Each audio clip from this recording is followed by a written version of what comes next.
At Fide.email, we believe in protecting your privacy and supporting your faith. Fide.email offers peace of mind with features like end-to-end encryption and secure communications tools. Your data stays private and your values remain intact. Choose an email provider that understands what matters to you. Make the switch to Fide.email today. In the last almost month at this point, there has been open discussion about the influence of American government money in the Catholic Church. This came in the discussion of Catholic charities, but then quickly grew to being influence of USAID, the United States Agency for International Development, and then other organizations as well. As the audits of the federal government continue, you begin to see money used from the various cabinet-level departments for weird things around the world. And the Catholic Church keeps coming up in this. And so many have begun to ask the question, what is the scale and scope of this influence? Where did it begin?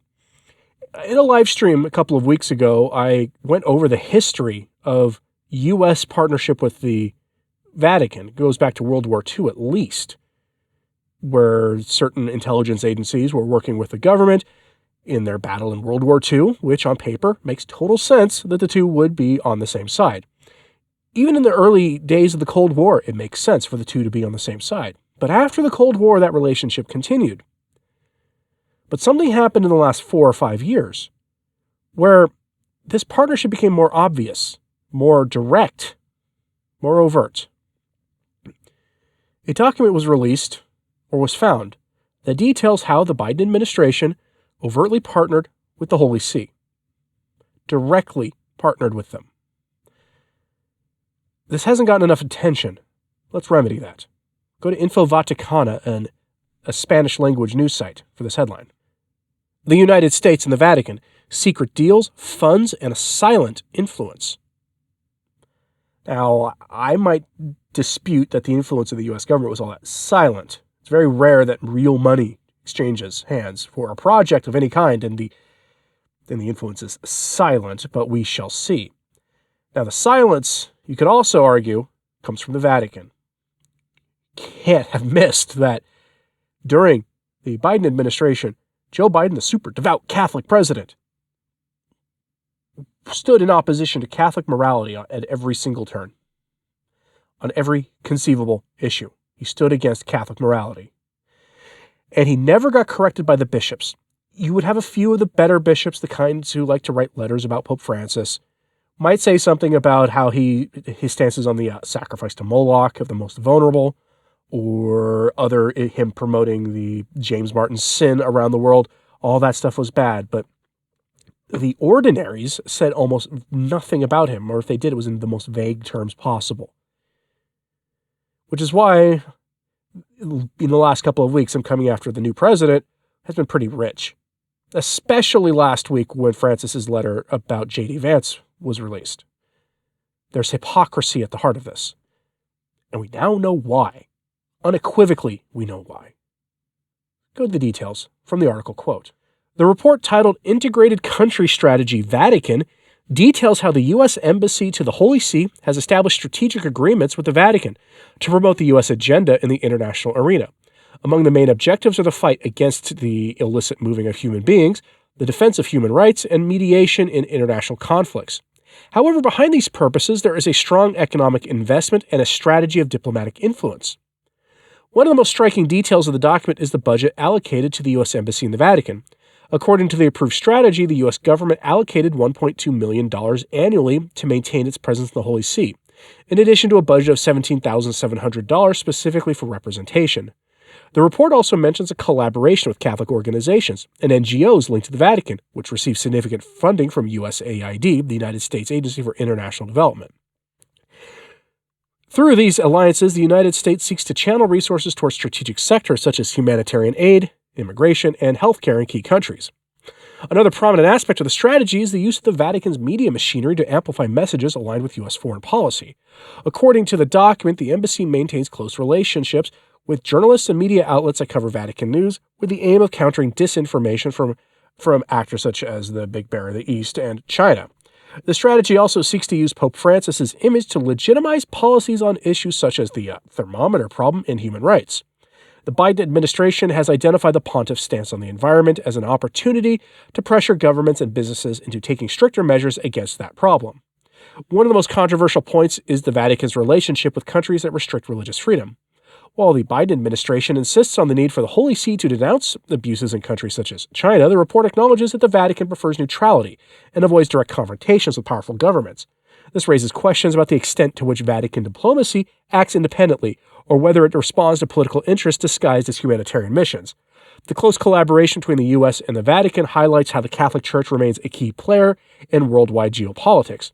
However, the use of public funds, control of the narrative, and agreements with allied NGOs raises questions about the true independence of the Holy See and the extent of U.S. influence at the heart of the Church.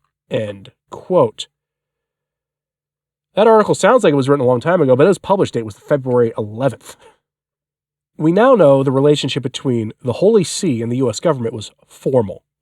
It was built on a shared interest in achieving the U.S. government's geopolitical goals. This is an odd song and dance given the deal with China that the Vatican made involving the so-called patriotic church. Essentially, if there's ever a false church, it's certainly that church. It's the one where the party, secular evil party, chooses the bishops to govern things, makes them swear allegiances to the state, and the Vatican then consecrates them bishops. If there are any false masses out there, unequivocally, it's there. Pray for the actual underground church in China. Those are truly courageous Catholics, by the way.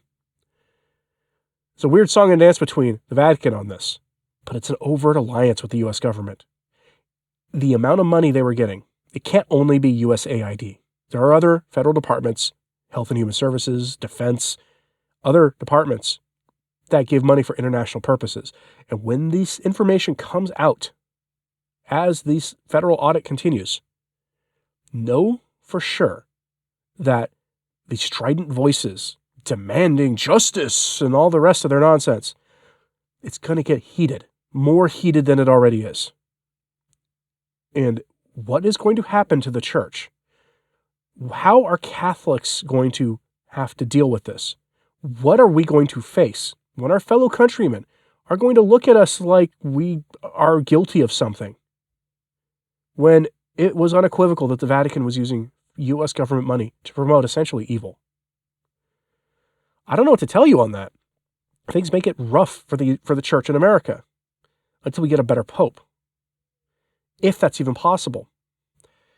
Since this kerfuffle with J.D. Vance started, Francis has been announcing several new bishops in the United States. One in Cincinnati, who was an auxiliary bishop for Cardinal Cupich. Another bishop in Detroit who was a strident opponent to the current president. None of this bodes well for the church in America maintaining the international reputation that it has of being a much more conservative post-conciliar church than the church in much of the rest of the world. I'll leave you with this thought. In November, right after the election, Cardinal Cupich met with Pope Francis, along with a couple of other American cardinals, McElroy and Tobin, and they had a conversation, and the substance of that conversation was this, that the bishops in America, there are a lot of vacancies. There's a need for bishops, and Francis has the opportunity to bring in a host of new bishops who are more open-minded. And open-minded here means on the same team as the new synodal religion. And you are now seeing that unfolding in real time in Cincinnati, Detroit, and elsewhere. That is going to have a direct implication for the relationship between the church and the state. If you need any more proof of that, Cardinal McElroy officially takes office as the Cardinal Archbishop of Washington, D.C. in March. And he was made the Cardinal Archbishop there of that city specifically because of this hot-button issue going on right now. In the billions upon billions of dollars the church is going to lose access to that they'd previously been given by the U.S. government. Money is at the heart of this. Remember, their new religion is a false materialist religion. And the lifeblood of all materialist ideologies is money. It's the lifeblood of it. And this has been cut off by the new administration. Buckle up, folks. Life in the church is going to get real interesting in the near future. Let me know what you think about this in the comments, please. Hey, like and subscribe if you haven't. It does help. So does sharing this on social media. That helps too.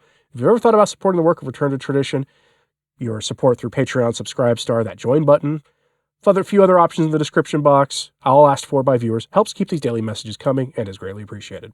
And as always, pray for the church. I'm Anthony Stine. Ave Maria.